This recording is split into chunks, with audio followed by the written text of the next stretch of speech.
अस्सलाम वालेकुम व्यूवर्स, कैसे हैं आप सब लोग। उम्मीद है आप सब लोग खैरियत से होंगे। अल्हम्दुलिल्लाह मैं बिल्कुल ठीक हूँ और खैरियत से हूँ। आज मैं आप लोगों के साथ वीडियो शेयर करने जा रही हूँ, बहुत ही इंटरेस्टिंग, बहुत ही इंफॉर्मेटिव और बहुत यूज़फुल होने वाली है उन तमाम कस्टमर्स के लिए जो कि बैंक अल हबीब की यूज़र हैं और बैंक अल हबीब में उनका अकाउंट है और वो अपने अकाउंट को नेट बैंकिंग के थ्रू एक्सेस करते हैं।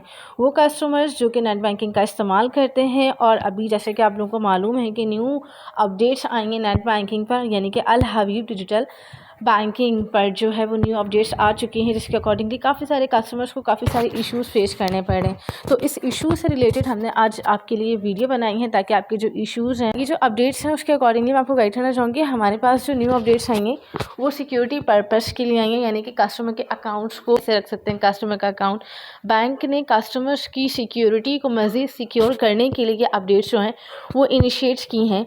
तो इसी के अकॉर्डिंगली हमने इसको फॉलोअप करना है और को हमने, ठीक है, न्यूली कोई अपडेट आती है तो बहुत डिफ़िकल्टीज़ इंसान को फेस करनी पड़ती हैं। कुछ चीज़ें आपको समझ आ रही होती हैं, कुछ चीज़ें आप लोगों को नहीं समझ आ रही होती हैं, कुछ चीज़ें आप लोगों को बहुत बेहतर लगती हैं और कुछ चीज़ें आप लोगों के लिए बहुत टफ़ हो जाती हैं। अगर ये बहुत छोटी सी एग्जाम्पल है, अगर हम कोई न्यू चीज़ लेते हैं, हमें यूज़ करनी नहीं आ रही होती है, बट टाइम टू टाइम जब हम उसको यूटिलाइज़ करते रहते हैं तो हम यूज़ टू हो जाते हैं और एट दी एंड हम इतने यूज़ टू हो जाते हैं कि हमारे फिंगर टिप्स पे आ जाती हैं। तो इसी तरह बैंक अल हबीब की जो एप्लीकेशन है, काफ़ी सारे कस्टमर्स को शिकवे होते हैं कि आपकी जो नेट बैंकिंग सर्विसेज हैं वो अच्छी नहीं है, यानी कि बैंक अल हबीब की जो नेट बैंकिंग सर्विसेज हैं वो अच्छी नहीं है। तो अब अपनी सर्विसेज को हमें बेहतर से बेहतर बनाना है और कस्टमर को फैसिलिटेट करना है, उसके लिए हमने ये अपडेट्स किए हैं।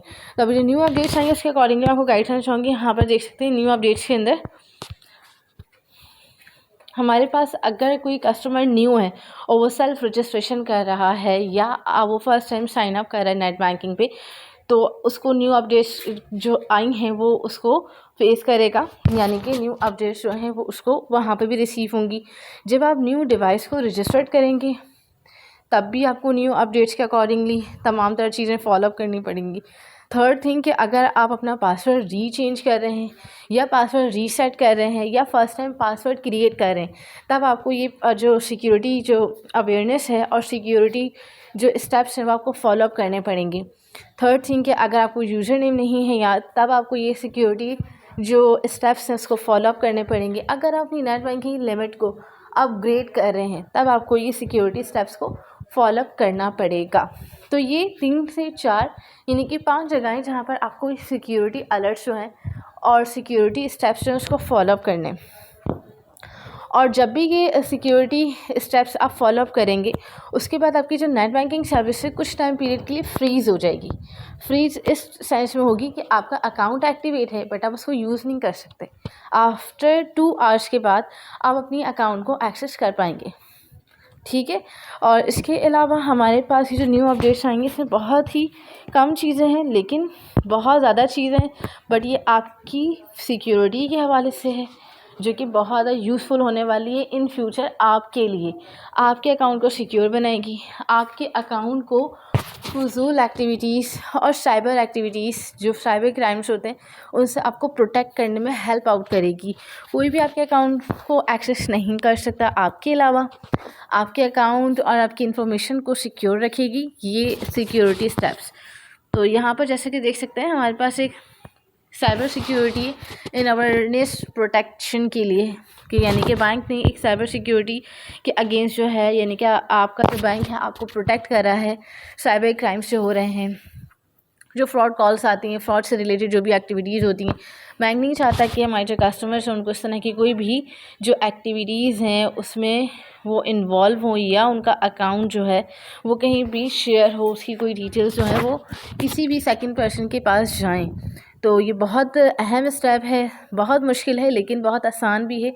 अगर आप इसको कामली इसको एक्सेप्ट करेंगे, इंस्ट्रक्शंस को फॉलो करेंगे तो होपफुली कि आपको ये जो स्टेप्स हैं वो बिल्कुल आसान लगेंगे और आपको आसानी से ये तमाम तरह चीज़ें आसान लगेंगी और आपकी लाइफ बहुत आसान हो जाएगी, कंफर्टेबल हो जाएगी। थर्ड थिंग, जब हम रजिस्ट्रेशन कर रहे होते हैं, जो वो कस्टमर्स जो कि बैंक अल हबीब की रजिस्ट्रेशन यानी कि बैंक अल हबीब की जो नेट बैंकिंग एप्लीकेशन उसको फ़र्स्ट टाइम इस्तेमाल कर रहे हैं या साइन अप कर रहे हैं या जिन्होंने अब तक साइन अप नहीं किया है, उन तमाम लोगों के लिए सिक्योरिटी है कि जब भी वो साइन अप करेंगे या रजिस्ट्रेशन करेंगे तो उस वक्त आप जब जैसे रजिस्ट्रेशन नाउ पे क्लिक करते हैं, चाहे तो आप वेब ब्राउज़र का इस्तेमाल कर रहे हो या ही एप्लीकेशन का इस्तेमाल कर रहे हो, तो आपके पास जो है ये तमाम तरह चीज़ें आ जाती हैं।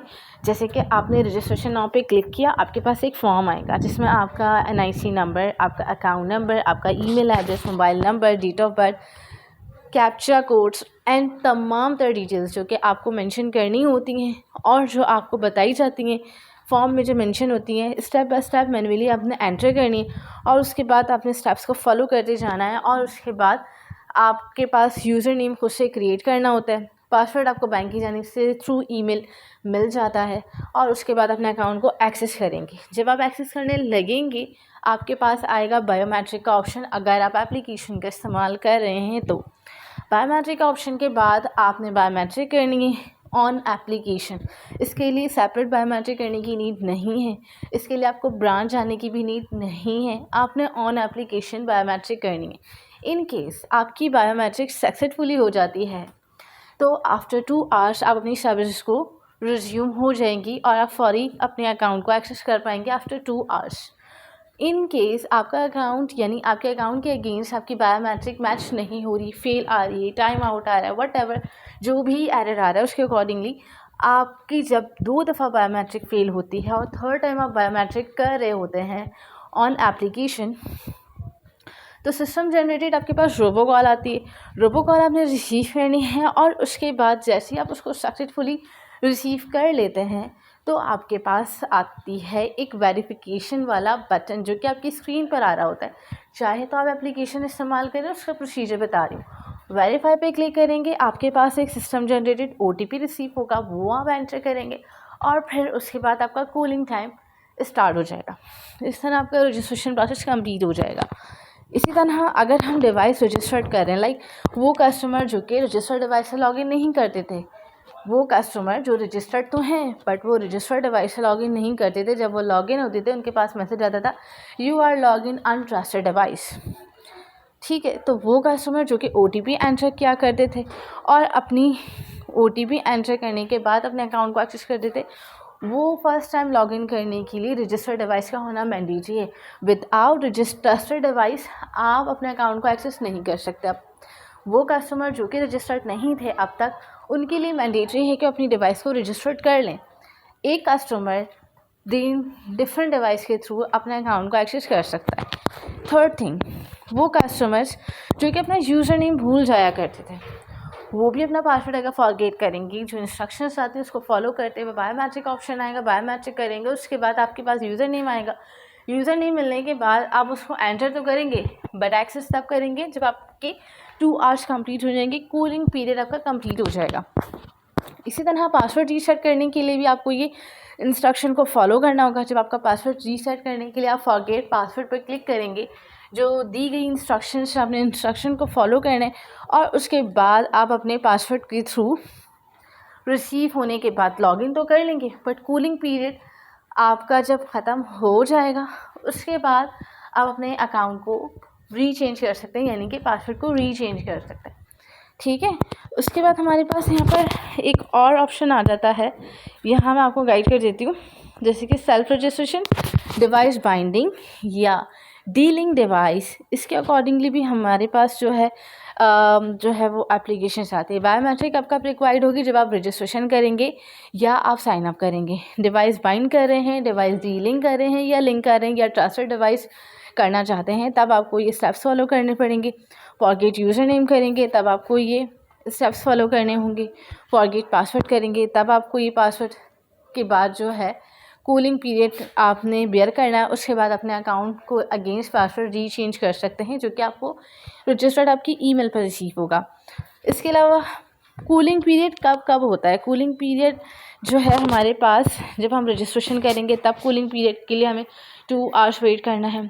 डिवाइस डीलिंग करेंगे, रजिस्टर्ड करेंगे, ट्रस्टेड डिवाइस करेंगे, फॉरगेट यूज़र नेम करेंगे, फॉरवर्ड पासवर्ड करेंगे, ये पासवर्ड रीसेट करवाएंगे, ये लिमिट अपडेट करवाएंगे, अपग्रेड करवा रहे होंगे, तब हमारे पास कूलिंग पीरियड स्टार्ट होगा, जो कि आफ्टर 2 आवर्स के बाद हमारी सर्विसेज को रिज्यूम करेगा, यानी एक्टिवेट करेगा। देन आपकी नेट बैंकिंग 2 आवर्स के लिए फ्रीज़ होगी, एक्टिवेट होगी लेकिन वो फ्रीज़ होगी। एक्टिवेट इस्तेमाल नहीं कर सकते, आफ्टर 2 आवर्स के बाद आप उसको इस्तेमाल कर पाएंगे। पर डे आप बिल पेमेंट कर सकते हैं 5, इससे ज़्यादा आप बिल पे नहीं कर सकते।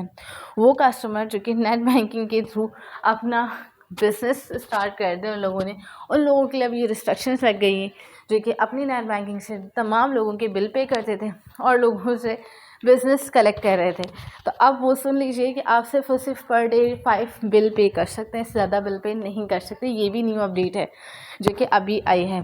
डेबिट कार्ड की जो ट्रांजैक्शन लिमिट है उसको आप रिड्यूस कर सकते हैं और इन्हेंस कर सकते हैं। मैक्सिमम लिमिट जो होगी वो वही होगी जो आप कार्ड यूज़ करेंगे उसके अकॉर्डिंगली। लाइक अगर आप पेपाल कार्ड यूज़ करें लेट्स सपोज, तो पेपाल कार्ड की जो लिमिट होती है पर डे की वो 1 लाख रुपए है। 1 लाख रुपए कैश विड्रॉल, तो आपने जो 1 लाख रुपए कैश विड्रॉल लिमिट है ना, आप उसको 1 लाख रुपए तक ही इंक्रीज़ कर सकते हैं और 1 लाख रुपए तक में ही इसको रिड्यूस कर सकते हैं।